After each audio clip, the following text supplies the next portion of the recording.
Queridos hermanos, bienvenidos a nuestra clase de la Escuela Dominical. Hoy quiero presentarles un formato diferente. Eh, yo creo que tal vez lo interesante que pueda tener es que nos va a permitir estar con nuestras escrituras y poder ir siguiendo la clase y también ir inclusive hasta subrayando algunos pasajes que a ustedes puedan interesarles. Así que bienvenido a nuestra clase.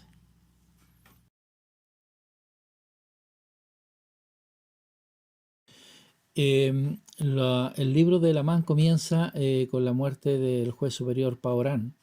Y recordemos un poco que el gobierno que tuvieron los nefitas fue a base de reyes y jueces superiores y otro tipo de jueces que gobernaban todo el pueblo nefita. Los hechos se desencadenan en Saraemla, que era la capital nefita, y vamos a ir viendo algunas cosas que ocasionó esta muerte de Paorán. Pero primero quisiera invitarles a que pudiéramos hacer una pequeña introducción de lo que vamos a estudiar en Elaman del 1 al 6.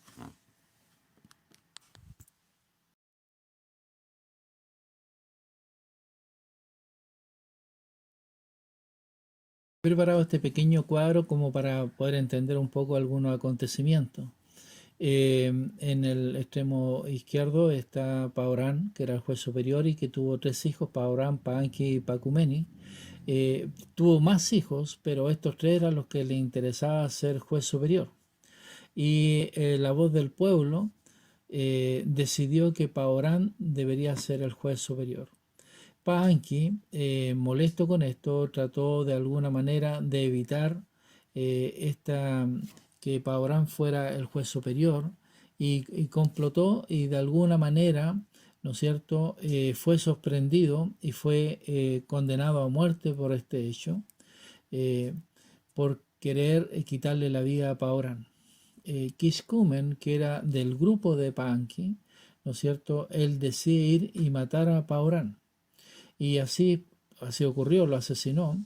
Y de esta manera, tratando de buscar el poder, comienzan las combinaciones secretas, en la cual el principal de sus líderes fue Gadiantón. Eh, y después vamos a analizar un poco más acerca de este siniestro personaje. Eh, Cuando muere Paorán, Pacumeni llega a ser el juez superior. Y en este tiempo se registra una de las últimas guerras entre los nefitas y los lamanitas, en el periodo en el cual fue un periodo de varias guerras que ellos tuvieron. Y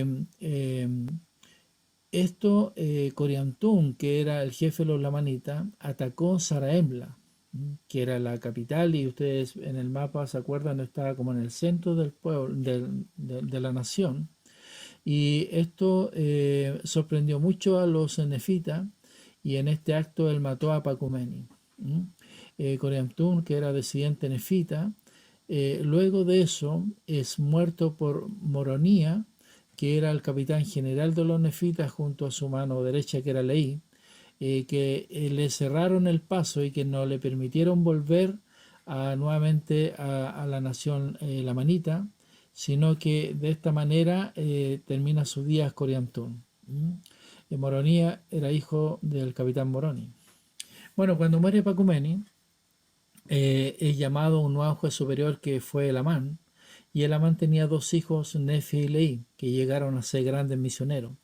Nefi inicialmente fue juez superior, pero debido a la iniquidad del pueblo, así como lo había hecho Alma varios años atrás, decide dejar el cargo de juez superior y junto a su hermano Leí comenzar a predicar el Evangelio. También al final de estos capítulos se menciona que el juez superior llegó a ser Sesorán y después su hijo, y ambos fueron muertos por la banda de Gadiantón, como se le llama, y todo esto ocurrió en los años 52 a.C. al 24 a.C. O sea, ya quedaban solamente 24 años para la venida de Jesucristo. Eso como parte de la introducción a lo que vamos a estudiar hoy. en el capítulo 1 de Lamán, el versículo 11.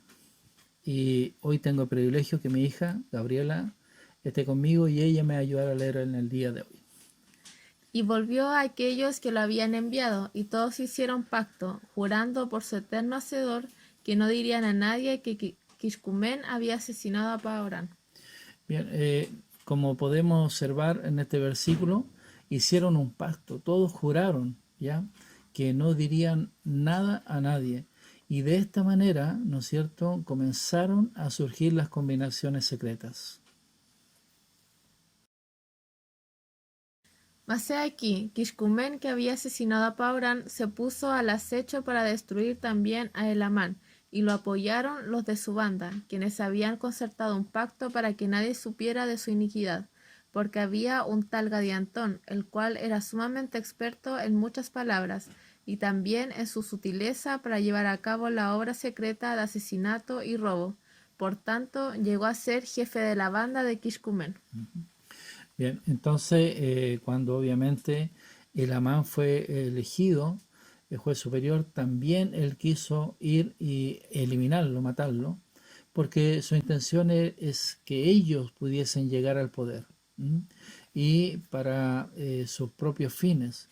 Entonces, de esta manera, también él procura destruir a Elamán. Aconteció que al encontrar a Quiscumén le dio una señal, y el objeto de los que pertenecían a su banda era matar y robar y obtener poder. Y aquí estos juramentos y pactos secretos no llegaron a Gadiantón de los anales confiados a Elamán, mas he aquí los inculcó en el corazón de Gadiantón aquel mismo ser que indujo a nuestros primeros padres a que comiesen del fruto prohibido. Bien, lo que comenzó como un juramento y una combinación para poder lograr el poder, luego comenzó a poco a poco a llegar a tener juramentos, a tener pactos secretos, a tener señales, a tener una serie de cosas que les permitía a ellos lograr sus fines. ¿Cuál era el objeto? Era matar, robar y obtener poder. Esos eran los propósitos de la banda de Gadiantón. He aquí, cuando Gadiantón se enteró de que Quiscumén no volvía, temió ser destruido. Por lo tanto, hizo que su banda lo siguiera, y huyeron de la tierra por un camino secreto al desierto, de modo que cuando el Amán los mandó a aprehender, no pudieron hallarlos en ninguna parte. Y en adelante se dirá más de este Gadiantón. Y aquí, a la conclusión de este libro, veréis que este Gadiantón probó ser la ruina, sí, casi la completa destrucción del pueblo de Nefi. Sí, es interesante que todo el desastre y el mal que pudo hacer esta banda de Gadiantón, porque cuando Mormón se refiere a Gadiantón que probó ser la ruina casi completa de la destrucción del pueblo de Nefi, no solamente se refiere al libro de Lamán, sino se refiere al pueblo de Nefi en sí, ¿ya? Y después al ir estudiando otros capítulos, vamos a ir viendo y comprendiendo qué tanta incidencia llegó a tener esto en la ruina de la nación nefita.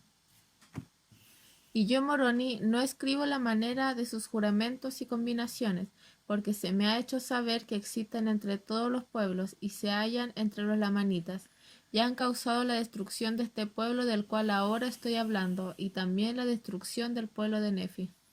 Exacto. Entonces, eh, algo que tal vez es interesante para analizar, que tal vez ustedes lo han escuchado y creo que es conveniente que yo lo repita una vez más. El libro de Mormón no se escribió para los nefitas ni para los lamanitas que vivieron en el tiempo en que se escribió, sino que el libro de Mormón se escribió para nosotros. Y una de las razones que podemos encontrar es que aun cuando son personajes diferentes y situaciones diferentes, Mormón nos está advirtiendo de todo este tipo de peligros que también acechan a nuestra sociedad actual, como por ejemplo las combinaciones secretas.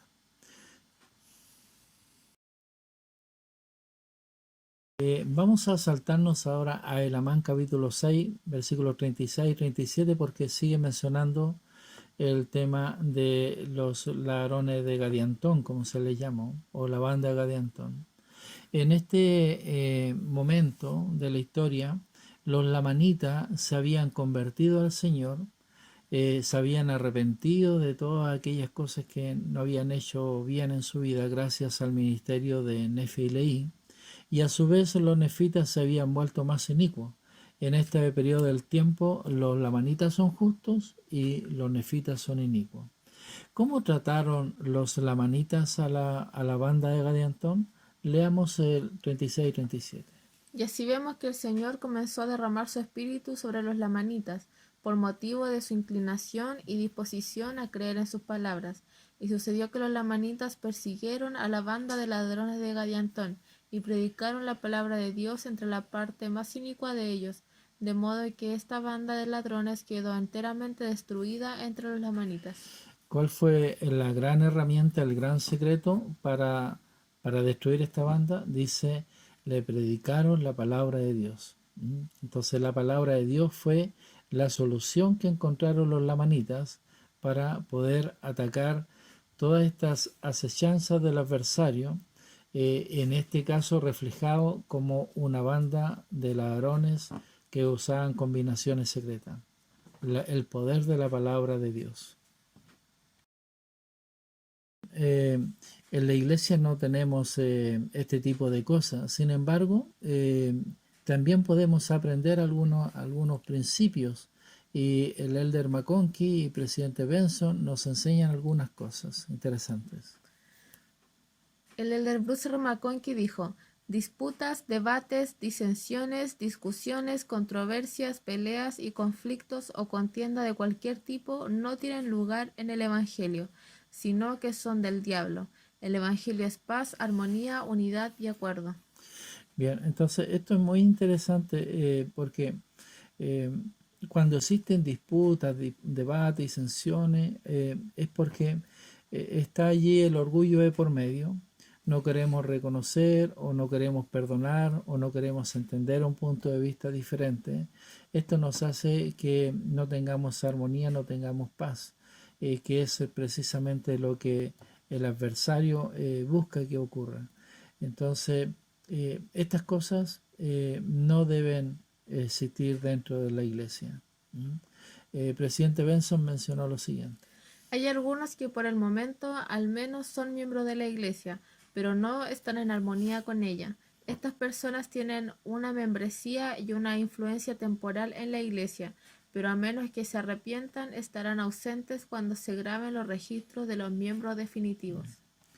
Otro tipo de apostasía individual, aparte de este espíritu de contención, es el que dice que no estamos en armonía con la enseñanza de la iglesia. Estas personas dicen pueden ser miembros, pueden tener una influencia en un momento, pero a menos que se arrepientan, dice, estarán ausentes cuando se graben los registros de los miembros definitivos. Necesitamos estar en armonía con lo que el profeta, con lo que las autoridades y nuestros líderes nos enseñan.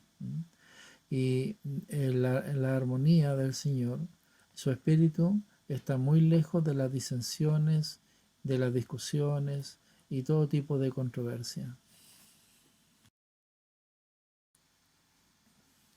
El presidente Ezra Taft Benson dijo: nuestro país continuará degenerándose a menos que leamos y prestemos atención a las palabras del Dios de esta tierra, Jesucristo, y dejemos de construir y mantener a las combinaciones secretas que el libro de Mormón nos dice fueron la causa de la caída de ambas civilizaciones americanas anteriores. En nuestro propio país y en todos los países del mundo se ve una serie de promulgaciones, de discusiones, de intenciones que están a veces muy lejos de lo que es la palabra del Señor.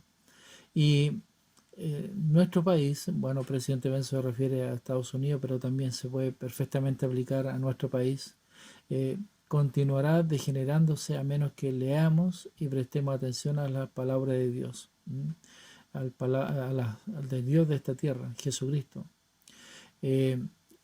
¿Cómo dejamos de construir y mantener las combinaciones secretas? El libro de Mormón nos dice que es a través de la predicación de la palabra. Cada vez que compartimos el Evangelio, cada vez que un misionero sale al campo misional, cada vez que alguien de alguna manera hace sentir su influencia en este mundo acerca de lo que es el pensamiento y las intenciones del Señor, de alguna manera estamos ayudando a que este tipo de cosas malas y negativas dejen de existir. Los lamanitas vieron que la mejor manera de poder hacerlo era a través de la predicación de la palabra.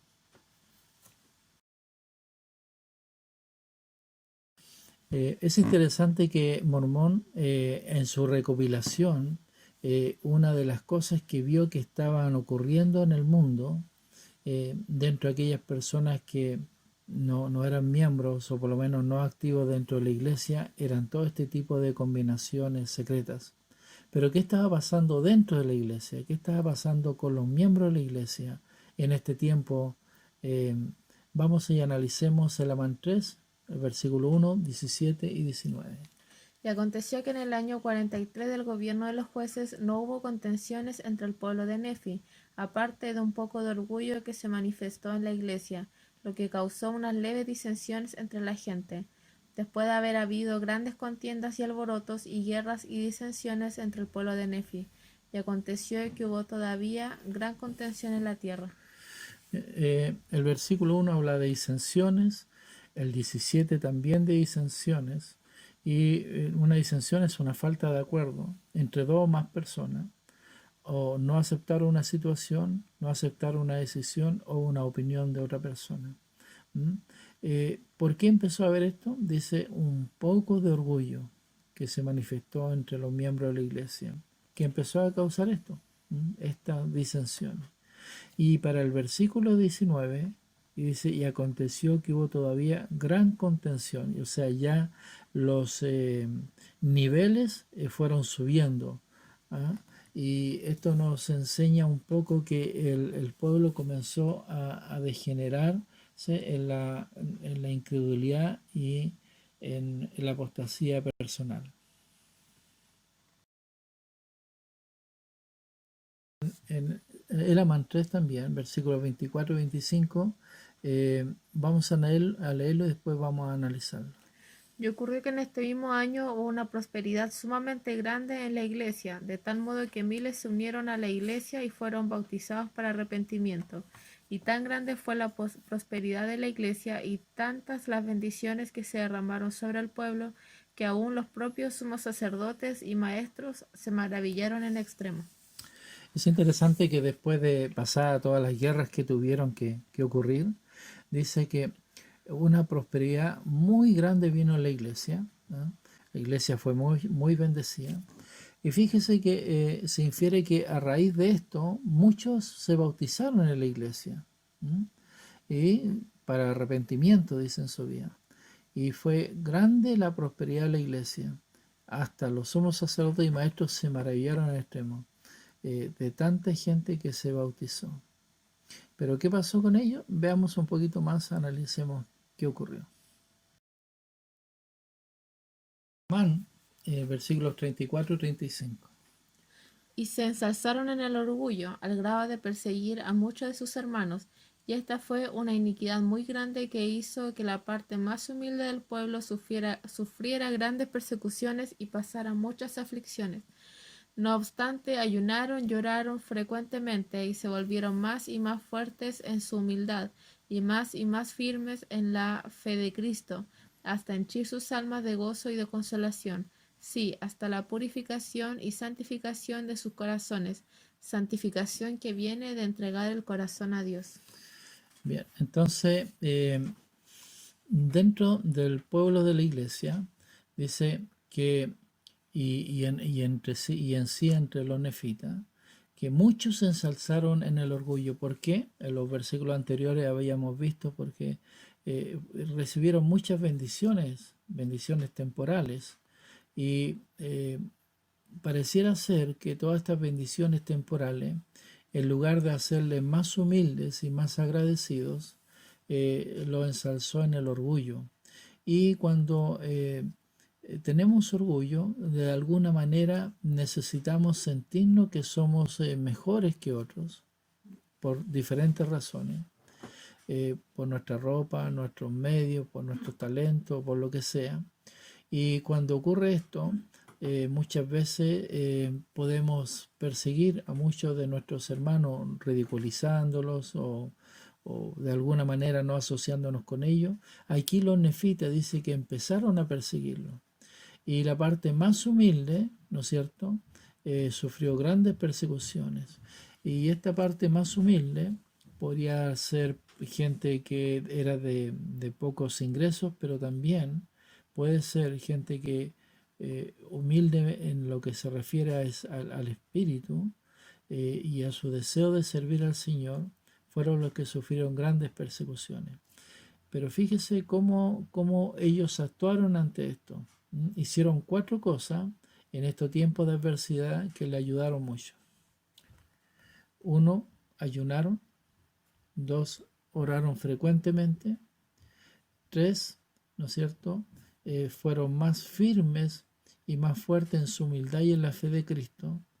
Y 4, santificaron su vida. Santificación dice que viene de entregar el corazón a Dios.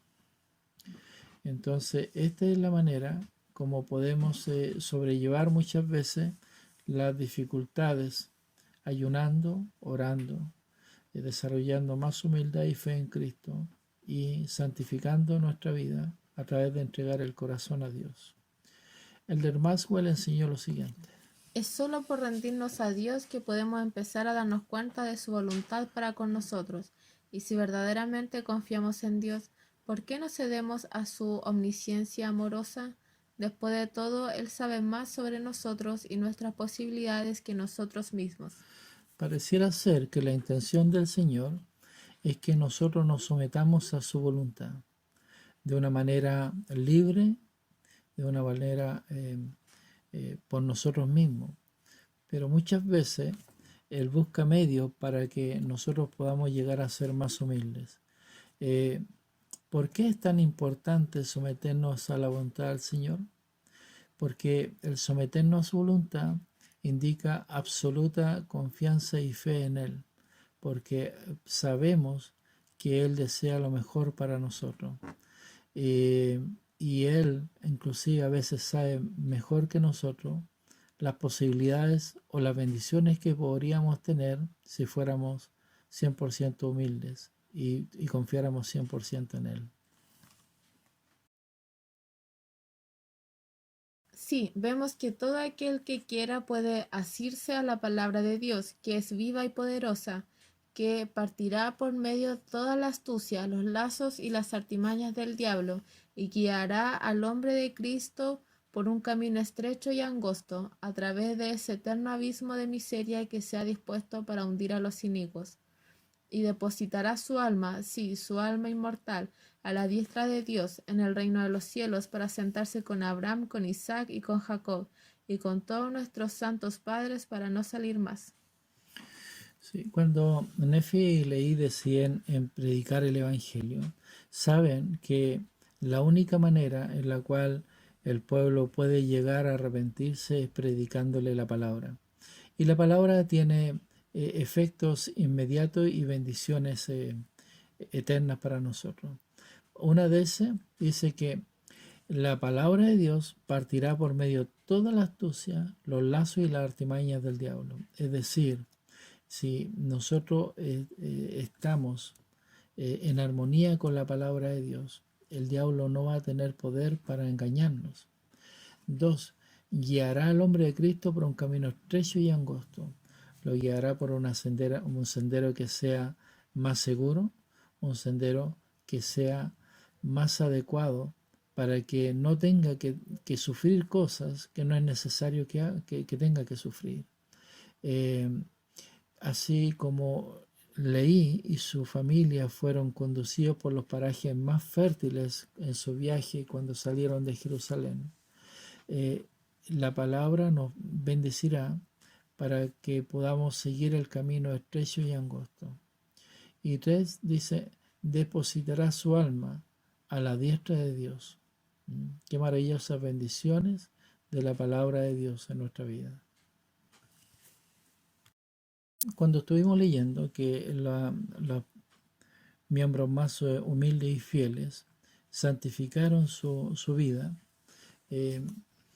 nos enseña un poco acerca de qué es lo que es la santificación.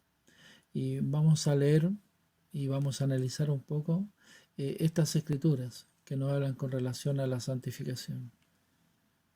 La santificación es el proceso por el cual el hombre caído está habilitado para ser puro, santo y con el tiempo libre de pecado.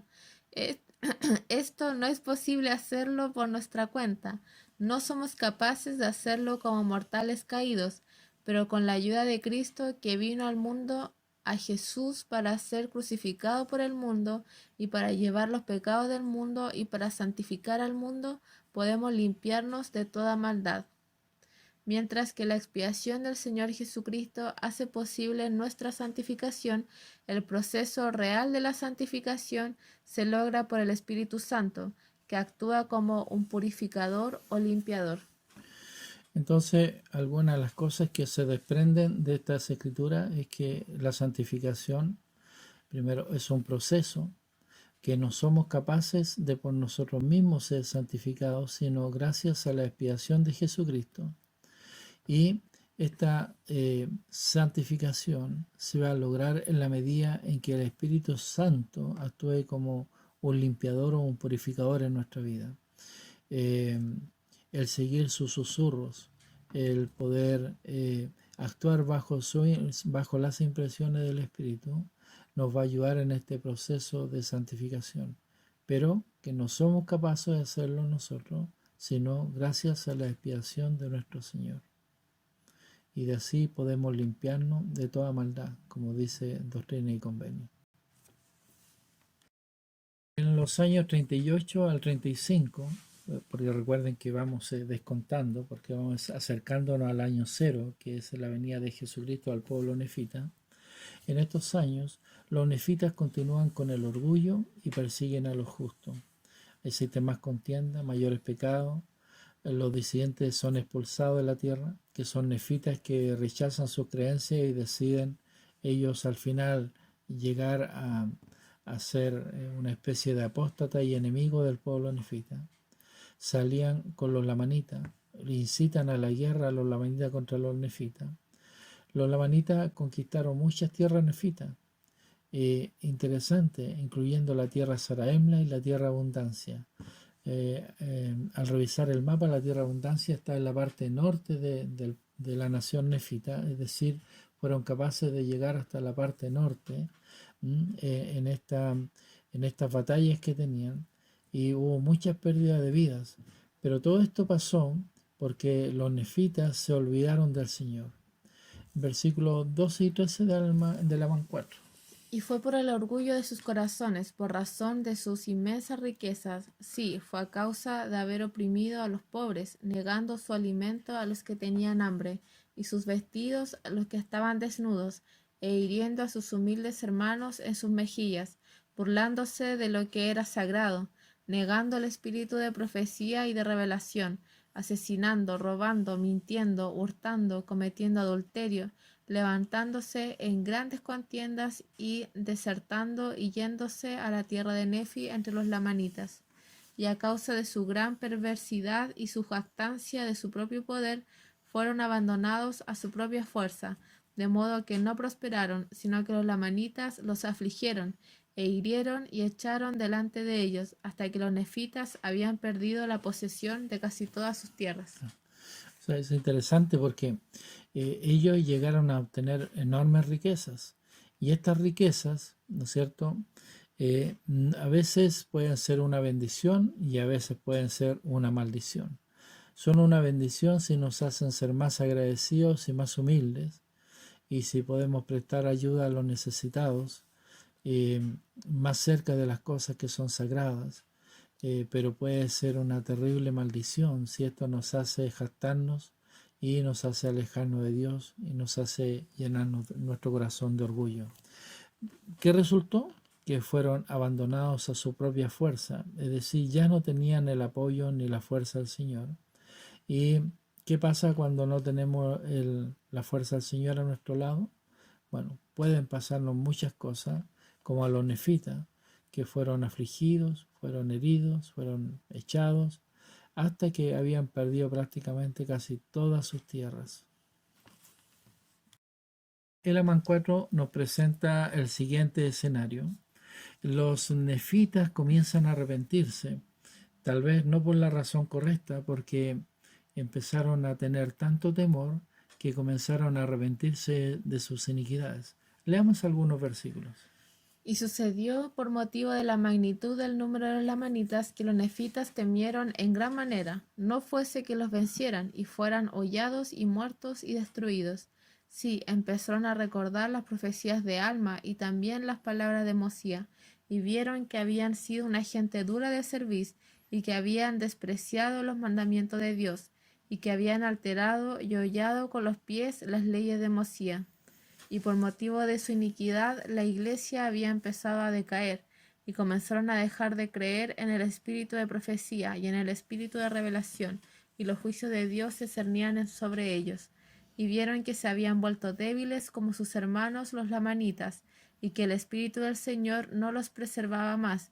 Sí, se había apartado de ellos, porque el espíritu del Señor no habita en templos impuros. Bueno, cuando empezaron a ocurrirle todas estas cosas y vieron que podían ser todos arrasados de la tierra y todos muertos por los lamanitas, empezaron a acordarse del profeta. Empezaron a acordarse de Alma, de Mosía y de las cosas que le habían enseñado. Qué maravilloso es tener las palabras de un profeta que nos ayudan para saber qué necesitamos hacer para mejorar nuestra vida. Habían alterado las leyes y a raíz de todo esto la iglesia no había crecido, había empezado a decaer. ¿Por qué empieza a decaer la iglesia? Bueno, ahí se ve en los versículos, porque nuestro corazón está lejos de las cosas del Señor. Y, y vieron que se habían vuelto débiles como sus hermanos los lamanitas. El Señor, el Espíritu del Señor ya no estaba con ellos, porque el Espíritu del Señor, dice claramente, no habita en templos impuros. Esa es la situación de los nefitas en este momento de su historia. Bueno, en este momento se introduce la historia de Nefi y Leí y de lo que su padre Elamán le había enseñado. Este es un mensaje íntimo para ellos, pero también poderoso para nosotros, acerca de la importancia de recordar. Leamos algunos versículos. He aquí, os he dado los nombres de nuestros primeros padres que salieron de la tierra de Jerusalén, y he hecho esto para que cuando recordéis vuestros nombres, los recordéis a ellos, y cuando os acordéis de ellos, recordéis sus obras, y cuando recordéis sus obras, sepáis por qué se dice y también se escribe que eran buenos. Llevar los nombres de nuestros antepasados justos puede ayudarnos a recordar quiénes somos. El Amán se centró especialmente en la importancia de recordarlos. En el libro de Mormón hay más de 240 citas de la palabra recordar o formas de la misma, y en la de estos casos se encuentra en este capítulo del Amán 5. Entonces, el Amán le enseña a sus hijos lo primero, que recuerden qué cosa. Recuerden a sus antepasados, a las personas que le han precedido, cómo ha sido su ejemplo, cuál ha sido la influencia que puede tener en ellos. Inclusive los nombres que ellos tienen, ¿no es cierto?, es para recordarle los hechos de estos grandes personajes que eran sus antepasados. Eh, ¿Qué responsabilidad tenemos nosotros, los de ya generaciones con algunos años más, de poder dejar un buen legado para que nuestros hijos, nuestros nietos puedan ver en nosotros un ejemplo que puedan seguir? como pasó aquí. Entonces lo primero que hace Lamán es recordarle quiénes son sus antepasados, eh, quiénes son ellos a raíz de lo que ellos fueron. Luego en el versículo 9, ¿no es cierto? Le dice lo segundo que ellos deben recordar. ¿Recordar qué cosa? Gabriela. Oh, recordad, recordad, hijos míos, las palabras que el rey Benjamín habló a su pueblo. Sí, recordad que no hay otra manera ni medio por los cuales el hombre pueda ser salvo, sino por la sangre expiatoria de Jesucristo que ha de venir. Sí, recordad que Él viene para redimir al mundo. Entonces, la otra cosa que le enseñó es que debían recordar las palabras y las enseñanzas del profeta. Eh, Eso es interesante, aprender a escudriñar lo que nuestros profetas nos dicen. ¿Mm? Recuerden que el quórum de los 12 y la primera presidencia son profetas, videntes y reveladores.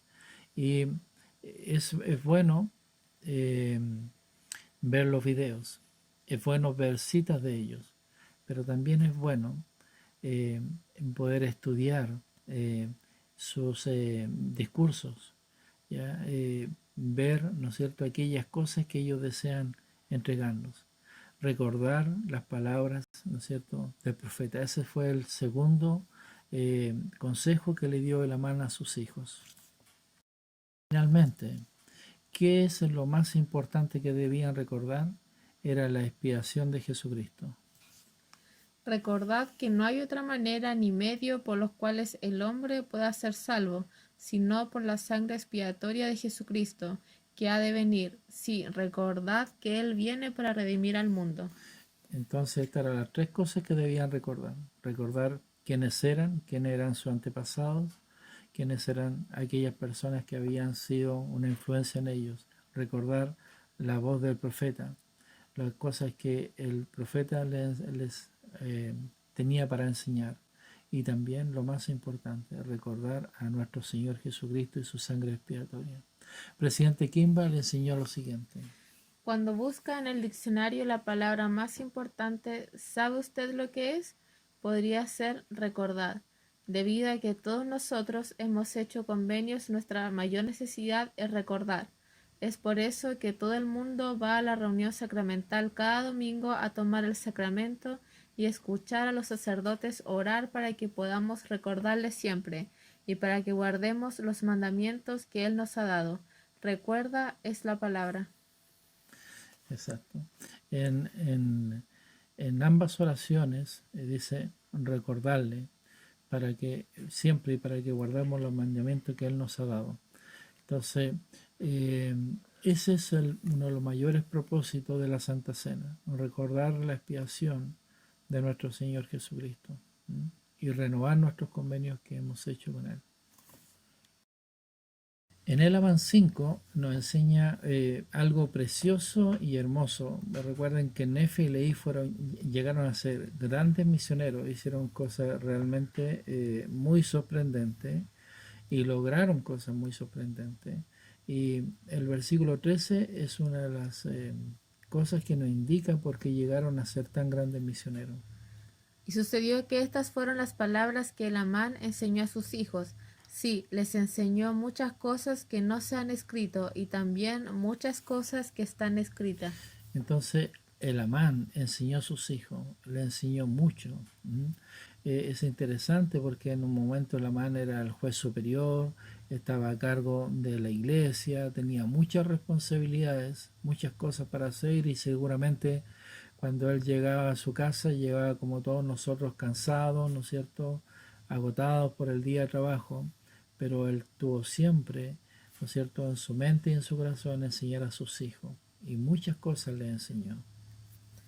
Allí está la clave para entender por qué sus hijos estaban tan bien preparados para servir a Dios en sus propias vidas. Fueron enseñados por un padre virtuoso en su juventud, probablemente en su propia casa. Nos lleva a la narrativa de la misión de Nefi y Leí con los nefitas y con los lamanitas y el éxito extraordinario que tuvieron. Y sucedió que predicaron con gran poder, a tal grado que confundieron a muchos de aquellos disidentes que se habían apartado de los nefitas, de modo que se adelantaron y confesaron sus pecados, y fueron bautizados para arrepentimiento, e inmediatamente volvieron a los nefitas para tratar de repararles los agravios que habían causado. Por lo tanto, hablaron para el gran asombro de los lamanitas, hasta convencerlos, a tal grado que 8,000 de los lamanitas que se hallaban en la tierra de Zarahemla y sus alrededores fueron bautizados para arrepentimiento y se convencieron de la iniquidad de las tradiciones de sus padres. Claro, recuerden que en este tiempo Sarael estaba invadida por los lamanitas y por los disidentes. Entonces ellos primero fueron aquellos nefitas disidentes y efectivamente se arrepintieron porque el versículo dice que se volvieron a los nefitas que habían huido de los lamanitas para tratar de repararles los agravios que habían causado. O sea, se nota un arrepentimiento sincero. Y con los con los lamanitas también, ¿no es cierto? Entre otras cosas, dice, se convencieron de la iniquidad de las tradiciones de sus padres, que era siempre un tema de los lamanitas. Eh, porque muchos de los lamanitas, ellos no sabían leer y toda la tradición que ellos aprendían era oral. Entonces, muchas de estas cosas que ellos creían era porque las generaciones anteriores se lo habían ido enseñando. Y de esta manera ellos van entendiendo y comprendiendo a través de esta predicación con gran poder y va comenzando este cambio en su vida. Y ahora en estos versículos vamos a ver que no contento con esta predicación, Nefi y Leí deciden ir ahora a la tierra de los lamanitas, o a la tierra de Nefi, como se llamaba, que era la tierra que estaba más al sur, habitada solamente por lamanitas.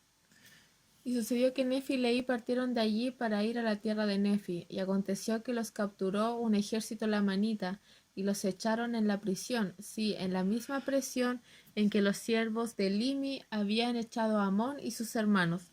Y sucedió que Nefi y Leí fueron envueltos como por fuego, de modo que no se atrevieron a echarles mano por miedo de ser quemados. No obstante, Nefi y Leí no se quemaban, y se hallaban como si estuviesen en medio del fuego y no se quemaban. Y cuando vieron que los rodeaba un pilar de fuego y que no los quemaba, sus corazones cobraron ánimo. Sí, este versículo me recuerda, ¿no es cierto?, al pilar de fuego que vio Leí, ¿ya? Eh, cuando se le fue mandado a que saliera de Jerusalén. ¿Mm? Este pilar de fuego que representa, es un símbolo de nuestro Señor, y de esta manera ellos fueron protegidos, ¿ya? Y fue para gran asombro de los lamanitas, porque ellos veían este pilar de fuego y veían que no se quemaban, y a raíz de un nefita disidente, que en este grupo de lamanitas que estaban ahí cerca de la cárcel, aproximadamente 300, él le explica lo que significa eso. Y de aquí, de esta manera, comienza, ¿no es cierto?, un proceso también de cambio y arrepentimiento entre los lamanitas. 31 nos enseña un poco más acerca de esta voz que se escuchó cuando hubo un periodo de oscuridad, y todos ellos estaban sorprendidos. Leámoslo y coméntenlo. Y ocurrió que cuando oyeron esta voz y percibieron que no era una voz de trueno, ni una voz de un gran ruido tumultuoso, mas he aquí era una voz apacible de perfecta suavidad, cual si hubiese sido un susurro, y penetraba hasta el alma misma. Y a pesar de la suavidad de la voz, he aquí la tierra tembló fuertemente, y otra vez se sacudieron los muros de la prisión como si fueran a derribarse, y aquí no se disipó la nube de tinieblas que los había envuelto. Había una nube de tinieblas, eh, y escucharon una voz, y no todos percibieron qué es lo que decía la voz. Y eso es interesante. El Harold Billy hizo un comentario con relación a esto. Muy a menudo hoy en día los hombres y las mujeres viven tan lejos de las cosas espirituales que cuando el Señor está hablando a sus oídos físicos o a sus mentes sin sonido audible o a través de sus siervos que cuando éstos hablan autorizados por el Espíritu es como si fuera su propia voz. Solo escuchan un ruido como lo hicieron en Jerusalén. Ujú. Eh, Cuando Jesucristo se bautizó, ¿no es cierto? También vino la voz testificando, ¿ya? Pero para no todo fue audible. ¿Mm? Eh, cuando eh, Saulo también tuvo esta manifestación, también se escuchó una voz, pero no toda la gente lo pudo entender. Y, y así de esta manera, ¿no es cierto? De esta manera simbólica también se nos enseña que esta voz que nos habla, que es una voz suave y apacible, que a veces nosotros, nuestros oídos están muy lejos de ella, que no la entienden, que gracias a la influencia del Espíritu Santo podemos escucharla. Y finalmente, la voz del Señor que debemos escuchar es la voz del profeta en este tiempo.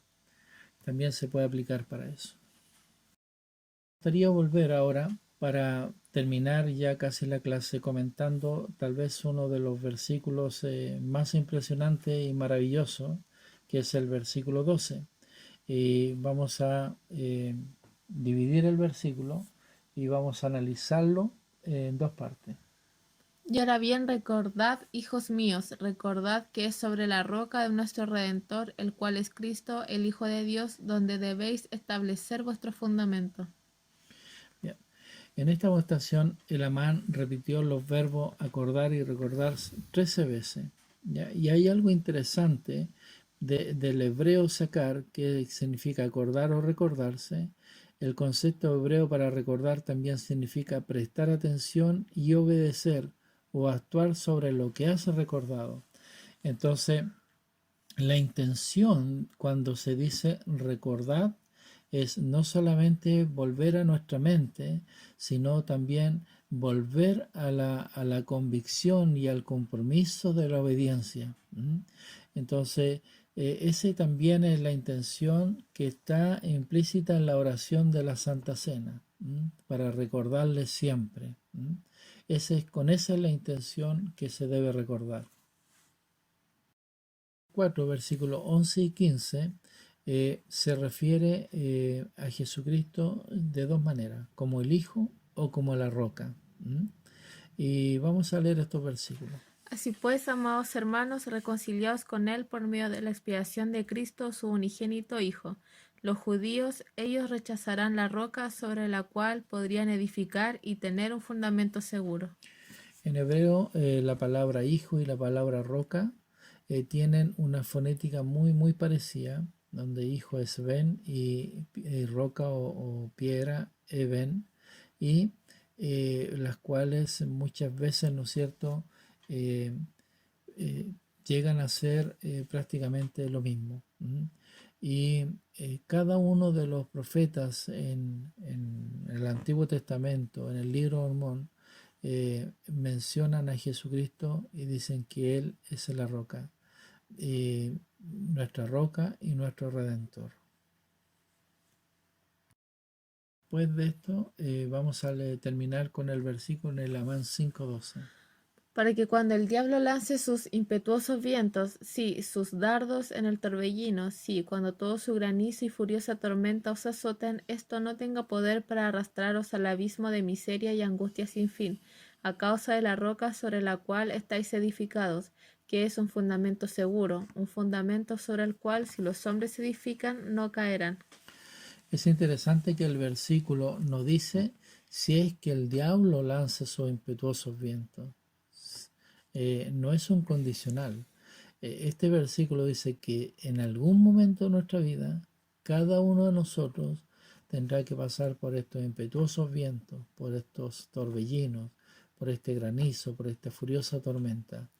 El, el tema en sí y lo que el profeta aquí está tratando de advertirnos es que para cuando pase eso, que de seguro en algún momento de nuestra vida pasará, y tal vez más de una vez, nuestra roca, que es Cristo, sea nuestro fundamento. Entonces, si no es Cristo nuestro fundamento seguro, vamos a caer. Y este fundamento, ¿cómo llega a ser un fundamento seguro? en la medida en que nosotros podamos aferrarnos a la palabra y podamos vivir de acuerdo con los mandamientos que el Señor nos ha dado. No existe otra manera. Elder Anderson, para finalizar la clase, vamos a comentar esto que él dijo. No dejen que los torbellinos los derriben, establezcan sus cimientos más firmemente sobre la roca de su Redentor. Acepten más profundamente su amor, su misericordia, su gracia y los potentes dones de su expiación. Al hacerlo, les prometo que verán los torbellinos como lo que son, pruebas, tentaciones, distracciones o desafíos que les ayudarán a crecer y al vivir dignamente año tras año. Les aseguro que sus experiencias les confirmarán una y otra vez que Jesús es el Cristo. La roca espiritual bajo sus pies será sólida y segura. ¿Por qué tenemos que pasar por estas cosas? Porque dice que esta es la única manera en que podremos progresar. ¿Por qué teníamos que venir a este mundo en el cual tendríamos que pasar por todo este tipo de cosas? En esencia es por lo mismo, porque si no hay oposición, no hay progreso en nuestra vida. Queridos hermanos, espero que les haya gustado el formato de la clase. Quiero compartir mi testimonio con ustedes. Sé que Cristo vive, sé que Él nos ama, sé que el libro de Mormón es la palabra de Dios. Ha sido un placer haber tenido la oportunidad de compartir esta clase con ustedes. En el nombre de Jesucristo. Amén.